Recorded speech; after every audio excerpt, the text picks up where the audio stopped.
विद्यार्थी मित्रांनो, नमस्कार. मध्ययुगीन मराठी वाङ्मयाचा इतिहास हा जो आपला पेपर आहे, या पेपरमध्ये प्रामुख्याने आपण पंडिती काव्याच्या अनुषंगाने काय करत होतो, आपण विचार करत होतो. त्यामध्ये मुक्तेश्वर, वामन पंडित, श्रीधर आणि शेवटचे पंडित कवी मोरोपंत यांच्या काव्यरचनेच्या अनुषंगाने आपण विचार केला. मोरोपंत या पंडित कवीचा वाङ्मयाचा आढावा घेत असताना मोरोपंत हे पंडिती परंपरेतील शेवटचे कवी आहेत आणि त्यांनी जी रचना केली ती समुद्राप्रमाणे विपुल आणि बहुरत्ना असल्याचा अभिप्राय अभ्यासकांनी दिल्याचं आपण पाहिलं. मोरोपंत यांचा जन्म पन्हाळगडावर इसवी सन 1716 झाला. वयाच्या 20व्या वर्षापर्यंत 24व्या वर्षापर्यंत ते पन्हाळगडावरच राहिले आणि नंतर मग ते आपल्याला बारामतीस बाबूजी नाईक यांच्याकडे आलेले दिसतात. आणि बाबूजी नाईक यांच्याकडे त्यांनी पुराणिक म्हणून काम केलं. आणि मग पुराणिक म्हणून काम केल्यानंतर उरलेला जो वेळ आहे, अवतीभोवती असलेला मित्रपरिवार, पुराणिकाचा व्यवसाय आणि मुळातच त्यांना लेखनाची असणारी गोडी, यामुळं आपल्याला असं दिसतं की त्यांनी जवळजवळ 41 वर्ष सातत्यानं काय केलं लेखन केलं. आणि 1 लाखाच्या वर त्यांच्या काव्यसंग्रहाची संख्या आहे.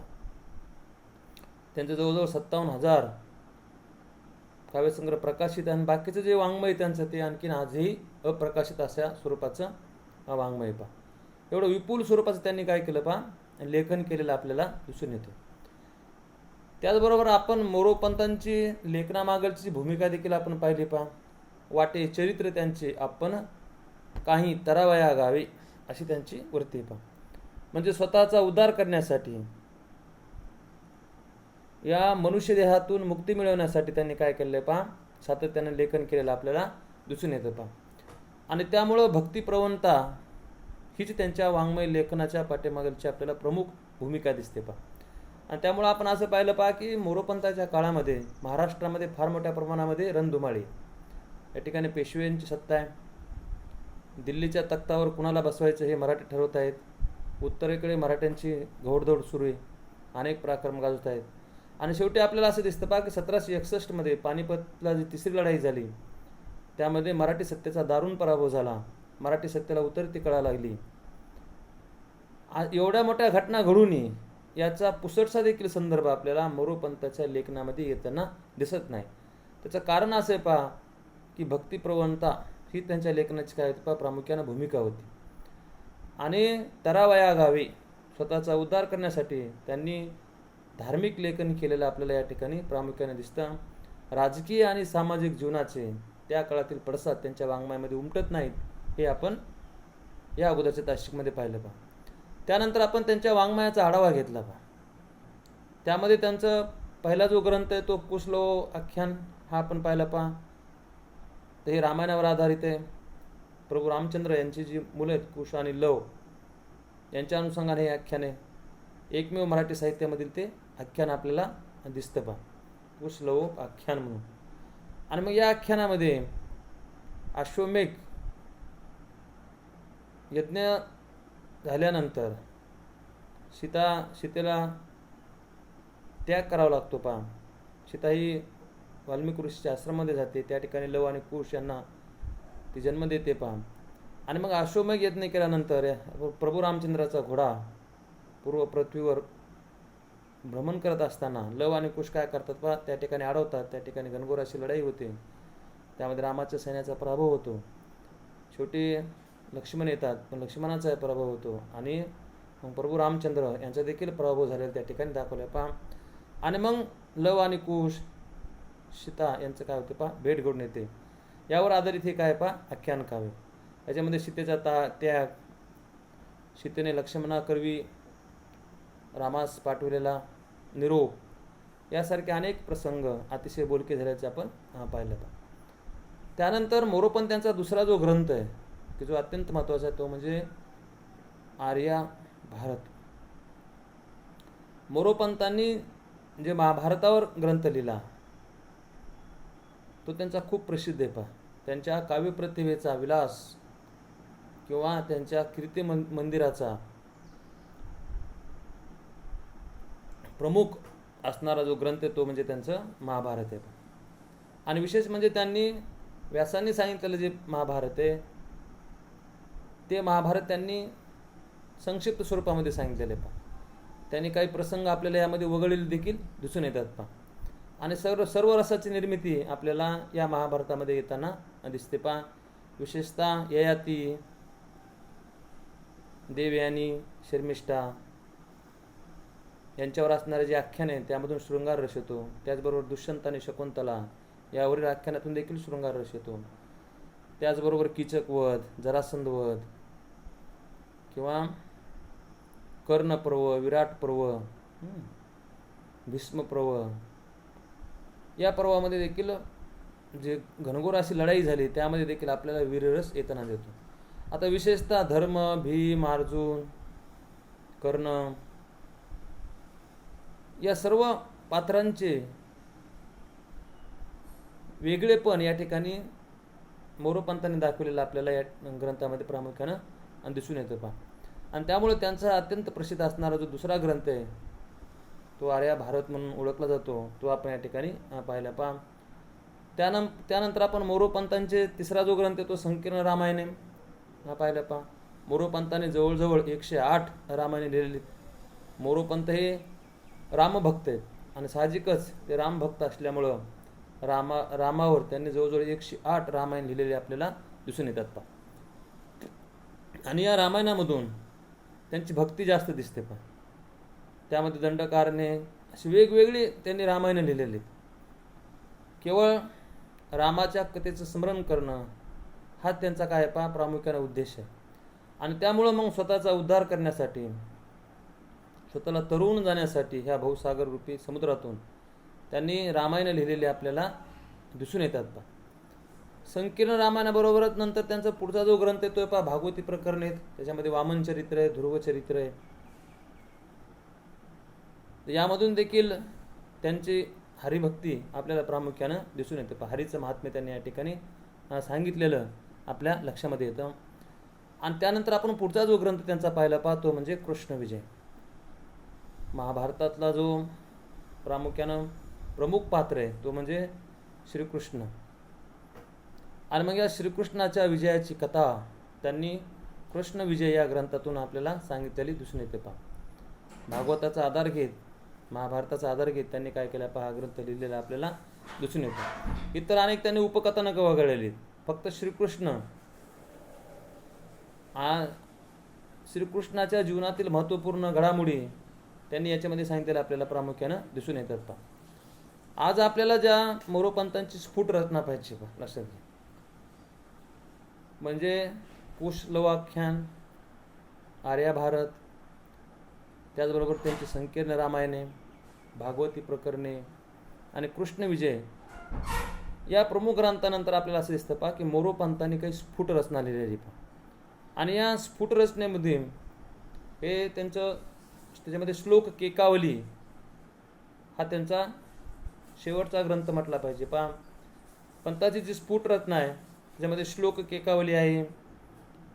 याशिवाय संशय रत्नावली, नामार्या, नामसुधा चषक, नामरसायन, गुरुस्थिती मुक्तांजली, पतिव्रता कीर्तन, सन्मौन रतिराजी, प्रश्नोत्तरमाला, महाद्विज्ञापना, आशांशा साष्टक, सन्मिनमाला यासारखी त्यांची काय पहा स्फुट रचना आपल्याला प्रामुख्याने दिसून येते. आता यामध्ये श्लोक केकावली हे जे काव्य हे पंताच्या वृत्तीचे आणि गुणाचे परिपक्व फळ होय असा अभ्यासकाने म्हटलेलं आपल्याला दिसून येतं पहा. आता याच्यामध्ये रचना चमत्कृती आणि भावोत्कटता या दोन्ही गुणाचा अनुभव श्लोक एकावलीमध्ये येतो पहा. धिट्टाई, निर्भसना, विश्वास, समाधान इत्यादी भक्तीच्या आविष्काराचे विविध तरंग, पंताचे युक्तिवाद चातुर्य, संवाद कौशल्य अशी अनेक वैशिष्ट्ये इथे आढळतात. आता श्लोक केकावली हा जो ग्रंथ आहे या ग्रंथामध्ये पंतांनी ईश्वराशी केलेला संवाद आहे पहा, ईश्वराशी केलेला वादविवाद आहे, ईश्वराविषयी घेतलेले शंका कुशंका आहे, त्यांनी स्वतःची इतर श्रेष्ठ भक्ताशी केलेली तुलना आहे पहा आणि पत्करलेली विनयशीलता याचा आविष्कार प्रामुख्याने श्लोक केकावली या ग्रंथामध्ये दिसतो. पहा, यामध्ये पौराणिक कथेचे संदर्भ तर असंख्य आहेत पहा, परंतु पंत कुठे ईश्वरासमोर प्रियतमेची भूमिका स्वीकारतात, तर कधी त्याला आपली कवितारूपी कन्या दान करतात, देवाला आव्हान करतात. लक्ष्मीशी रममाण होणाऱ्या कृष्णाला पंतांनी जी हाक दिली आहे ती भक्तिभावापेक्षा शृंगारिकताच अधिक दिसते. यातील परमेश्वर स्तुती पौराणिक पद्धतीची नाही. तर त्यांचा जो श्लोक केकावली हा ग्रंथ आहे पंताच्या स्फुट रचनेमधला, त्या ग्रंथामध्ये प्रामुख्यानं पंतांनी ईश्वराशी केलेला वादविवाद, घेतलेल्या शंका कुशंका, त्यांची स्वतःची इतर श्रेष्ठ भक्तासोबत केलेली तुलना आणि पत्करलेली विनयशीलता इत्यादी गुणांचा आविष्कार आपल्याला या ठिकाणी दिसतो. पहा, त्यांनी स्वउद्धाराविषयी पंतांनी अखेरची जी प्रार्थना केली ती अत्यंत वेदक आहे. पहा, आणि ती अत्यंत प्रसिद्ध त्यांची ती प्रार्थना, ती असं म्हणतात. पहा, सुसंगती सदा घडो, सुजन वाक्य कानी पडो. तर स्वतःला विशेष ते एकूणच मानवी जीवनाच्या उद्धाराविषयी ते बोलतात. पहा, ते असं म्हणतात की सुसंगती सदा घडो. तर संगती ही सु पाहिजे, म्हणजे चांगली पाहिजे, आणि अशी चांगली संगती सदा घडो. पहा, सुजन वाक्य कानी पडो. तर चांगले विचार आपल्या कानावर पडले पाहिजेत. कलंकमतीचा झडो, जे वाईट आहे ते गळून जाऊ. पहा, विषय सर्वता ना आवडो. हे जे विषय आहेत, काम, क्रोध, लोभ, मद, मोह, मत्सर, हे जे विकार आहेत, हे विकार नाहीसे हो. आणि माणूस जो विषयाच्या अधीन असतो ते देखील बाजूला सुरू असताना म्हटले. पहा, विवेक घडता रहो, मन भवचरित्री जडो. आणि तुझेच विचार माझ्या मनात सातत्याने यावो, असं त्यांनी ईश्वराचा महिमा देखील या ठिकाणी गायलेला आपल्याला दिसून येतो. पहा, आता त्यांची जी आर्या केकावली पहा, तर आर्या केकावली या ग्रंथामध्ये प्रामुख्याने श्रीराम यांची त्यांनी स्तुती केली. पहा, श्रीरामासोबत त्यांचा काय आहे पहा, संवाद आहे. श्रीरामावर निर्भर होऊन पंत केकावलीचं काय करतात पहा, लेखन करतात. पहा, यातून प्रामुख्याने त्यांच्या मनाचा उत्कट भक्तिभाव आणि भक्ताची अगतिकता यामध्ये व्यक्त झाली आहे. पहा, आणि त्यामुळं त्यांचा हा जो ग्रंथ आहे तो प्रामुख्यानं आर्य केकावलीमध्ये श्रीराम आणि श्रीरामाची भक्ती त्यांनी या ठिकाणी सांगितलेली. पहा, त्यांच्या स्फुट रचनेमध्ये प्रामुख्याने पतिव्रता कीर्तन, याच्यामध्ये पतिव्रता स्त्रियांची त्यांनी महती सांगितलेली. पहा, त्याच्यामध्ये कोण कोण आहेत पहा, तर सावित्री, अनुसया, अहिल्या, अरुंधती, रुक्मिणी, मदालसा अशा पतिव्रतांना नमन करून त्यांची करुणा त्यांनी याच्यामध्ये भाकलेली. पहा, त्या सावित्री, अनुसया, अहिल्या, अरुंधती, रुक्मिणी, सावित्री यासारख्या पतिव्रतांना त्यांनी नमन करून त्यांची करुणा त्यांनी भाकलेल्या आपल्याला या ठिकाणी दिसून येते. पहा, त्यांचा जो संशय रत्नावली ही जी स्फुट रत्न आहे पहा, त्याच्यामध्ये मोरोपंतांनी स्तोत्र गायलेले पहा ईश्वराचं. पहा, ते या स्वरूपाचे पहा की उठता भाऊ तोरेने कोटे, जाता असो तुम्हा देवी, पुस्ती झाली जाणू पुसता न्याता पुढे पद न ठेवी. तर संशय रत्नावलीमध्ये हरिविषयी त्यांच्या स्त्रियांनी घेतलेला संशय या ठिकाणी मोठ्या विनोदी पद्धतीने त्यांनी व्यक्त केलेला आपल्याला दिसून येतो. पहा, तर पंतांचे जी स्फुट रत्न आहे त्याच्यामध्ये आर्या केकावली, श्लोक केकावली, पतिव्रता कीर्तन, याचबरोबर संशय रत्नावली यासारख्या स्फुट रत्ना त्यांच्या प्रसिद्ध असलेल्या आपल्याला दिसून येतात. पहा, आता मोरोपंताची स्त्रीगीती देखील खूप गाजलेली आहेत. पहा, लक्षात घ्या. तर नेहमीच्या रचनेपेक्षा त्यांनी अतिशय साधेपणानं उठून दिसणारी त्यांची स्त्री गीतं आपल्याला दिसून येतात. पहा, प्रामुख्यानं त्यांनी ही जी स्त्री गीतं आहे त्याच्यामध्ये सीता गीतं आहे, सावित्री गीतं आहे आणि रुक्मिणी गीतं आहे. पहा, तर ही ओवीबद्ध रचना आहे. पहा, त्यांची बाबूजी नाईक यांच्या इथे ते पौराणिक होते, पौराणिक म्हणून काम करायचे, पुराण सांगायचे त्या ठिकाणी. तर बाबूजी नाईक बारामतीकर यांच्या घरच्या लेकी सुनांसाठी त्यांनी ही रचना केली असावी असं अभ्यासकांचं मत आहे. पहा, त्याच्यामध्ये अतिशय सुलभपणे त्यांनी हे लेखन केलेलं आपल्याला प्रामुख्यानं दिसून येतं. पहा, हे जे सीता गीतं आहेत पहा, त्याच्यामध्ये त्याने सुरुवात अशी केली पहा, सीता म्हणे ऐका वनवास कथा, परी मना व्यथा न धरावी. सीता म्हणे ऐका, तर सीता आपल्या आयुष्याची कहाणी या ठिकाणी सांगते पहा, की सीता म्हणे ऐका वनवास कथा, परी मनी व्यथा न धरावी. या प्रारंभीच्या उद्गारातच सीतेच्या व्यक्तिमत्वातील धीरो उदात्तता पाहावयास मिळते पहा. आता वनवासातील त्या आठवणी सांगताना त्यांनी दाखला दिलाय पहा, तो अत्यंत बोलका आहे. जेव्हा काही वाटे चालता मी भागे, मुरडोनी मागे विलो किती. तर चालताना वनवासामध्ये मी त्यांच्या पाठीमागं चाललेले आणि मी पाठीमागं पुरेपूर पाहते पहा. बाई काय सांगो स्वामीची ती दृष्टी, अमृताची वृष्टी मज.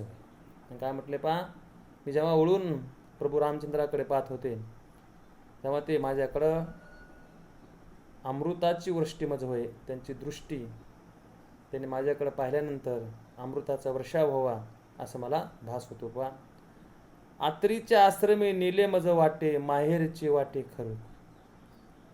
तर वनवासामध्ये देखील त्याला आपलं माहेर वाटते पहा. अनुसया सती करीविनी फणी, आनंदाची धनी दिली मज. हे सीतेच्या स्वानुभाव निवेदनातून रंगविलेले श्रीराम सीता प्रेमाचे लोभस चित्र मनात घर करून राहते. आपल्या विरहाने शोकाकुल बनलेल्या रामाचे, तर सीतेच्या विरहाने शोकाकुल बनलेल्या रामाचे देखील चित्र सीतेने रेखाटलेले पहा. ते वर्णन देखील अत्यंत बोलके पहा. पुन्हा वनी माते रडत शोधती, लक्ष्मण बोधती नानाई. तर सीतेला हरण झाल्यानंतर राम मोठमोठ्या रडतात पहा.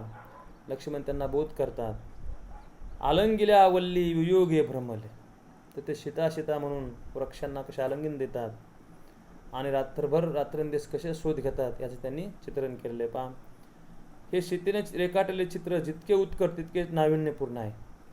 आणि मारुतीविषयी देखील सीतेने जो भाव व्यक्त केला तो देखील अत्यंत बोलका आहे पहा. ती असं म्हणते, वाचविले सर्व हनुमंते बाई, सांगो याचे काही उपकार, हनुमंते आम्हा दिले चुडादान, ऐसा नाही आप्त तुझा कोणी. तर सर्व काय हनुमंतांना वाचविलेले, याचे उपकार काय फिटणार नाही. चुडादान हनुमंतानं खऱ्या अर्थ नामाने केलेला आहे, त्याच्यासारखा आप्त दुसरा कोणी नाही असा भाव त्यांनी व्यक्त केला आहे पहा. तर प्रासादिकता, साधेपणा आणि स्त्री सुलभता यामुळं हे जे स्त्री गीत आहे ते अत्यंत बोलकं बनलेले पहा. आता सावित्री गीतामधून त्यांनी प्रामुख्यानं सीतेच्या निष्ठेचा विजय प्रतिपादन केला असून आता हे जे सावित्री गीत आहे पहा, सावित्री गीतेमधून प्रामुख्यानं त्यांनी सावित्रीच्या निष्ठेचा विजय प्रतिपादन केलेला आहे पहा. यमाच्या तावडीतून सोडवून आपल्या पतीला घरी घेऊन जाणाऱ्या सावित्रीचे त्यांनी या सावित्री गीतामधून महात्म्य त्या ठिकाणी त्यांनी प्रसिद्ध केले पहा. आणि शेवटी असं म्हटलं बघा की संताशी जो आला शत्रुही शरण, तयाशी मरण न देती ते, असा संत महात्म्यही त्यांनी सांगितले. म्हणजे जे खरे भक्त असतात, जे खरे संत असतात, त्यांच्यासाठी ईश्वर कसा धावून येतो हा भाव त्यांनी सावित्री गीतातून व्यक्त केलेला आहे पहा. रुक्मिणी गीतातून देखील त्यांनी आत्मनिवेदनपर पद्धती स्वीकारलेली पहा, ती सुंदर बनलेली आहे. रुक्मिणी देखील सुरुवातीला असं म्हणते पहा, रुक्मिणीस म्हणे सांग निज लग्न, कथा मन मग्न सुखी हो. या द्रौपदीच्या उद्गारातून विवाह कथेत रमणाऱ्या स्त्री मनाचे सुंदर दर्शन पंत घडवितात. तर रुक्मिणी गीतामधून रुक्मिणी आणि श्रीकृष्ण यांच्या प्रेमाची कथा त्यांनी सांगितलेली आपल्याला प्रामुख्याने दिसून येते. तर आर्यापंथाची जी स्त्री गीत आहे त्याच्यामध्ये प्रामुख्याने सीता गीत आहे, त्याचबरोबर सावित्री गीत आणि रुक्मिणी गीत आपल्याला प्रामुख्यानं दिसून येतं पहा. तर मोरोपंत यांच्या काव्यरचनाचा आपण अभ्यास करत असताना असं पाहिलं पहा की प्रामुख्याने त्यांचं जे ग्रंथ आहेत, प्रकाशित ग्रंथांची संख्या जवळजवळ 57,000 आहे आणि अप्रकाशित ग्रंथांची संख्या जवळजवळ 47 आहे. लाखाच्या वर त्यांची एकूण काव्यरचना आपल्याला दिसून येते पहा. त्याच्यामध्ये त्यांचे अनेक महत्त्वपूर्ण ग्रंथ आहेत. त्यापैकी त्यांचं कुशलवोपाख्यान, त्यांचं आर्याभारत, त्याचबरोबर त्यांचे संकीर्ण रामायणे, भागवती प्रकरणे, याशिवाय आपल्याला कृष्ण विजय हा त्यांचा ग्रंथ आहे. त्याशिवाय पंथाची स्फुट रचना आहे, लक्षात घ्या. आणि पंथांची काही स्त्री गीत आहेत. पंथाचे स्फुट रचनेमध्ये श्लोक केकावली, आर्या केकावली, संशय रत्नावली, पतिव्रता कीर्तन, सावित्री कीर्तन असे अनेक ग्रंथ आपल्याला दिसून येतात पहा. याशिवाय त्यांची स्त्री गीतं देखील प्रसिद्ध आहेत पहा. त्याच्यामध्ये सीतागीत, रुक्मिणी गीत आणि सावित्री गीत आपल्याला प्रामुख्यानं दिसून येतं. तर यासारखं लेखन करून त्यांनी प्रामुख्यानं पंथ साहित्यात फार मोठी भर घातलेली आपल्याला दिसून येत होता. आता मोरोपंतांनी जसं सुश्लोक वामनाचा तसं आर्या मयूरपंथाचे असं म्हटलं जातं पहा. तर पंथांचं जे काव्य येते पहा विराट सागरासारखं आहे पहा, लक्षात घ्या. लाखांच्या वर त्यांची काव्य संग्रह पहा. या 5 लाख रचनेपैकी बरीचशी रचना त्यांच्या आवडत्या अशा आर्यावर्तातच आहे. तर आर्यावर्तातच त्यांनी काय केलं पहा, प्रामुख्यानं लेखन केलेलं आहे. तसं ज्ञानेश्वरांनी ओवीमध्ये लेखन केलेलं आहे. संत तुकोबांनी अभंगाच्या माध्यमातून लेखन केलेले आहे. वामनाने सुश्लोकमध्ये प्रामुख्याने लेखन केलं. तसं मोरोपंतांनी आर्यावृत्तामध्ये लेखन केलं आपल्याला दिसून येते पहा. आणि त्यामुळं त्यांनी जवळजवळ आपली 5 लाख रचना आर्यावृत्तात केल्यामुळं त्यांना आर्यापती अशी म्हणून त्यांची गणना केली जाते पहा. महाभारत, रामायण, भागवत हे त्यांच्या काव्याचे काय पहा प्रमुख आधार आहेत. काही प्रकरणं त्यांनी जैमिनी, अश्वमेध, स्कंदपुराण इत्यादी आधारे लिहिले आहेत. त्यांचं जे लेखन आहे पहा ते प्रामुख्याने रामायण, महाभारत, भागवत यावर आधारितच आहे. याशिवाय काही संस्कृत जे ग्रंथ आहेत जैमिनी, अश्वमेध, स्कंदपुराण याच्या आधारे देखील त्यांनी काही लेखन केलं आपल्याला दिसून येतं पहा. पण हे सर्व लेखन करत असताना त्यांनी जरी आधार घेत असला या ग्रंथाचा तरी सुद्धा शब्दावर त्यांचं सामर्थ्य असल्यामुळं या अव्वल दर्जाच्या शब्दप्रभूने मूळ कथांना आपल्या घडणीने स्वतंत्र असा नवा आकार दिला असं ल रा नशिराबादकर म्हणतात पहा. संक्षेप विस्तार चातुर्याने त्यांना आपणास हवे तसे आकारबद्ध करून घेतले. आपण पाहिलं पहा मोरोपंतांना संक्षेप केला, विस्तार केला. म्हणजे रामायण भागवत आहेत त्यांचे त्यासाठी पहा. तर कथा कथन कौशल्याने त्यात परिणामकारकता लाभली का. यामुळे पंथांची आख्याने त्यांच्या काळात तर लोकप्रिय झालीच, पण अनेक हरिदासांनी आपल्या कीर्तनातून त्यांचा उपयोगही केला. जसं वामन चरित्र, ध्रुव चरित्र याचा उपयोग आजही अनेक कीर्तनकार करताना आपल्याला दिसतात पहा. पंथांच्या कवित्व विकासाचा खरा प्रत्यय येतो तो आर्या भारतात. आपण त्यांचं जे आर्या भारत पाहिलं हा त्यांचा अत्यंत महत्त्वपूर्ण ग्रंथ आहे असं आपण पाहिलं पहा. आर्या भारत म्हणजे पंथांचे स्वतंत्र असे विश्व आहे. त्यात मूळच्या व्यक्तिरेखांना पंथांनी आत्मीयतेचे नवे रंग देऊन अधिक जिवंत केले आहे. ज्या दिवशी हरिचरित श्रवण नसे त्यात मज 10 दुकुनी असे कृष्णावरील प्रेम व्यक्त करणारी आणि त्यांची वाट पाहत प्रसाद श्री शतदा ध्वज होणारी रुक्मिणी. तर त्यांचा हा जो ग्रंथ आहे आर्या भारत त्या ग्रंथ अतिशय त्यांचा महत्त्वपूर्ण आहे. त्यांनी अनेक व्यक्तिरेखांना नवे रंग दिलेले आहेत पहा. मग त्याच्यामध्ये श्रीकृष्णावर प्रेम व्यक्त करणारी रुक्मिणी असेल किंवा किचकापासून सुटका व्हावी म्हणून भीमाच्या पौरुषाला आव्हान देणारी द्रौपदी असेल किंवा तेव्हा कोठे गेला होता राधासुद्धा तुझा धर्म असे स्पष्टोक्ती करून कर्णाची निर्भसना करणारा श्रीकृष्ण असेल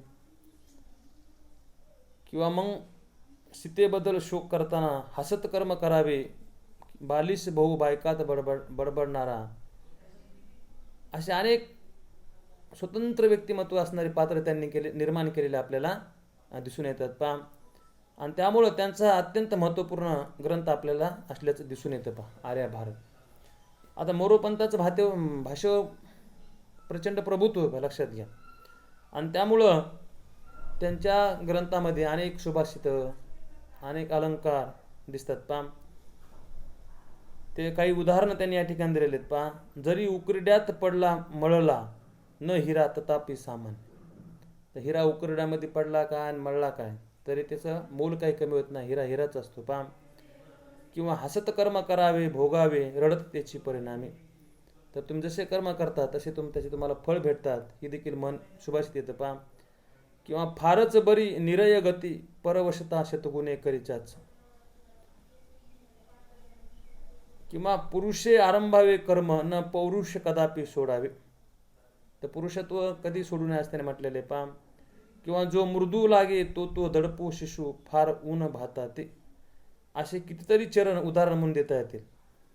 पंत कवीचे वरील सर्व विशेष पाहिले म्हणजे आणि त्यांची स्वतंत्र मांडणी पाहिली म्हणजे पंतांनी केवळ संस्कृत ग्रंथाची भाषांतरी केली. त्यांच्या काव्यात स्वतंत्रता नाही या आक्षेपाला फारशी जागा उरत नाही.